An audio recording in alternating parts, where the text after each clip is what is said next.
आज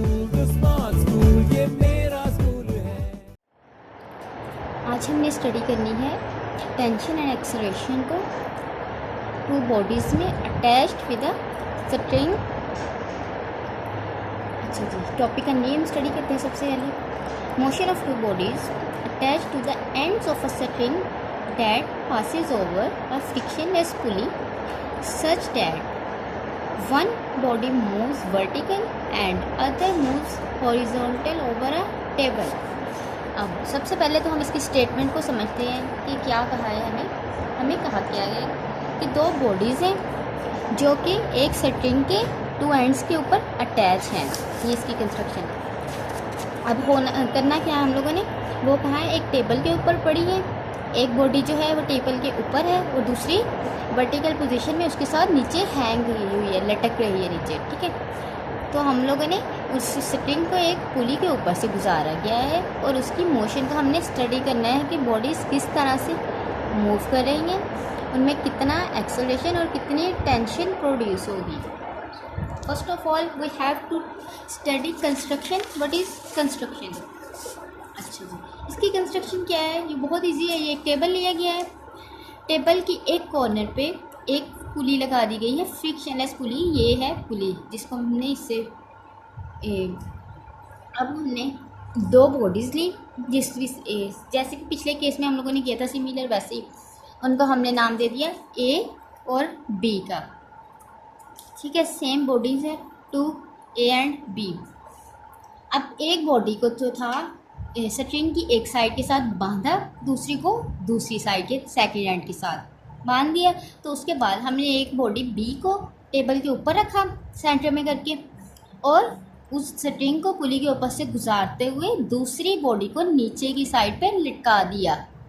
ठीक है, अब ये बॉडी जो है उसकी मोशन हॉरिजॉन्टल होगी, वो टेबल के ऊपर एक्स एक्सिस में मूव करेगी, तो ये हॉरिजॉन्टल मूव कर रही है। दूसरी बॉडी जो है वो वाई एक्सिस में मूव कर रही है, उसकी मोशन वर्टिकल है।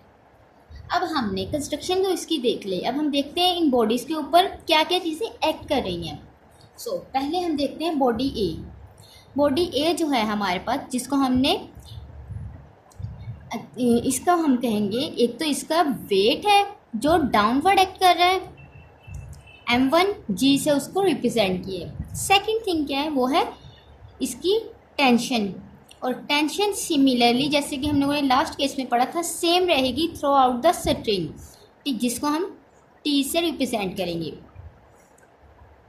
और एक्सेलरेशन डाउनवर्ड एक्ट करेगा। ठीक है, और बॉडी टू जो है बी है, उसके ऊपर क्या क्या एक्ट करेंगी? उसके ऊपर एक उसका वेट एक्ट करेगा m2g, जिसकी मोशन होगी डाउनवर्ड, और दूसरी फोर्स जो उसके ऊपर होगी वो होगी रिएक्शन फोर्स, जिसको हमने r से रिप्रेजेंट किया है, वो होगी अपवर्ड डायरेक्शन में। अब होगा क्या, जो बॉडी B है इसके ऊपर जो दो फोर्सेस एक्ट कर रही हैं, वेट की और रिएक्टिव फोर्स, वो दोनों सेम है बट इनकी डायरेक्शन ऑपोजिट है। एक डाउनवर्ड है तो दूसरी अपवर्ड है, तो वो एक दूसरे के इफ़ेक्ट को कैंसिल आउट कर देंगी। वेट का इफ़ेक्ट आर के इफ़ेक्ट से कैंसिल हो जाएगा। तो अब इसके ऊपर क्या रहेगी, सिर्फ टेंशन एक्ट करेगी बॉडी ए बी पे, लेकिन बॉडी ए पे अभी भी उसका वेट भी एक्ट कर रहा है और टेंशन भी एक्ट कर रही है।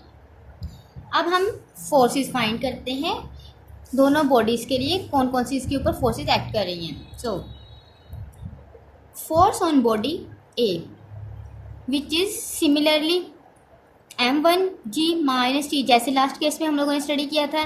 फोर्स डाउनवर्ड, इसका वेट डाउनवर्ड एक्ट कर रहा है, वो ज़्यादा है weight as compare to B के, क्योंकि बी के जो वेट का इफेक्ट है वो तो कैंसिल आउट हो गया, ज़ीरो हो गया बी के वेट। सो ए का इफेक्ट जो होगा वो हैवियर होगा। So force is equal to m1g minus T. इस इक्वेशन को हमने नाम दे दिया equation 1। Now we know F is equal to m1a from Newton's law of motion. So we have to put value of F in equation 1. m1a is equal to, इसकी value यहाँ पे put कर दी फोर्स की, is equal to m1g minus T. हम लोगों ने कुछ भी नहीं किया इस इक्वेशन में, सिर्फ हमने फोर्स की वैल्यू पुट की।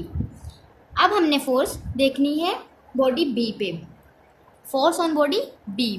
बी पे तो हमने कहा उसका मैस वेट का इफेक्ट और रिएक्टिव फोर्स का इफेक्ट कैंसिल आउट हो गया है, तो जो ओनली चीज़ एक्ट कर रही है बॉडी बी पे वो है tension. So force on body B is equal to tension.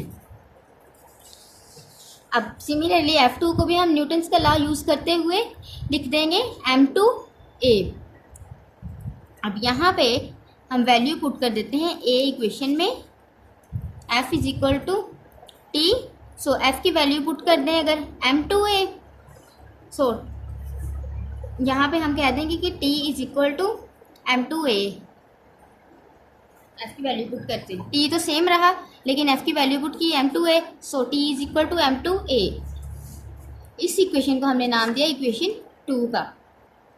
अब एक्सेलरेशन फाइंड करने के लिए सिमिलरली जैसे हमने लास्ट केस में दोनों इक्वेशंस को ऐड किया था, इसमें भी हम उसी तरह से इनको ऐड कर देंगे equation 1 and equation 2। So by adding equation 1 and equation 2 we get, add किस तरह से करेंगे, राइट साइड को राइट साइड में ऐड करेंगे एंड लेफ्ट साइड को लेफ्ट साइड में। सो इक्वेशन 1 है हमारे पास, ये है M1A is equal to M1G minus T, इसकी ये ले लेते हैं वन साइड, M1A लिख दिया यहाँ पे। अब इक्वेशन B कौन सी है, 2, T is equal to M2A। अब दूसरी साइड की तरफ चलते हैं, M1G minus T, M1G minus T लिख दिया। देन इक्वेशन 2 में सिर्फ दूसरी साइड पे T आता है और वो है positive T, so plus T। अब एक T नेगेटिव है एक T पॉजिटिव है, तो ये एक दूसरे को कैंसिल कर देंगे, कैंसिल आउट कर दिया हमने इसको। अब हम लोगों ने इनको रीअरेंज करना है। ये जो हमारे पास M1A प्लस M2A है, इनमें मैसेस तो डिफरेंस है। मैस बॉडी M1 जो है वो बॉडी A का मैस है, M2 जो है वो बॉडी B का मैस है, बट एक्सेलरेशन सेम है। सो हम एक्सेलरेशन को कॉमन ले सकते हैं। यहाँ से हमने A को कॉमन ले लिया तो M1 प्लस M2 आ गया हमारे पास, और दूसरी साइड पे हमारे पास सिर्फ M1G रह गया। अब हमने यहाँ पे फाइंड करना है, A को फाइंड करना है, तो करेंगे क्या, हम इसको रीअरेंज करेंगे, A को इसी साइड पे रहने देंगे और ये जो सेकंड टर्म है इसको दूसरी साइड पे लेके जाते हैं। यहाँ पे ये टर्म A के साथ मल्टीप्लाई हो रही है, तो इसका मतलब है जब हम दूसरी साइड पे लेके जाएंगे तो ये डिवाइड हो जाएगी। So A is equal to M1, ये सिमिलर रहा, G भी सेम ऐसे ही रहा। यहाँ पे ये टर्म डिवाइड हो रही थी, दूसरी साइड पे जाके हमने इसको मल्टीप्लाई हो रही थी, दूसरी साइड पे जाके डिवाइड कर दिया। So A is equal to M1 over M1 plus M2 into G। ये तो हो गई हमारे पास इसके एक्सेलरेशन की वैल्यू। अब हमने फाइंड करना है टेंशन को। तो टेंशन को फाइंड करने के लिए हमने क्या किया, ये जो हमारी इक्वेशन है T is equal to M2A, equation 2 हमारे पास आई थी जो, इसमें हमने A की वैल्यू पुट करनी है, इस A की जो वैल्यू हमने अभी ऑब्टेन की है, ये वैल्यू हमने हासिल की थी A की अभी लास्ट इक्वेशन में। सो A की वैल्यू हमने इक्वेशन 2 में पुट कर दी रही है। A की वैल्यू पुट की M1 over M1 plus M2, ये M2 सेम रहा और G ये वाला आ गया, ठीक है। अब ये M2 अंदर मल्टीप्लाई हो सकता है तो मल्टीप्लाई कर देते हैं, T is equal to M1 same, ये अंदर मल्टीप्लाई हो गया, M2 divided by M1 plus M2, G उसी तरह से रहेगा। This is the value of tension in string.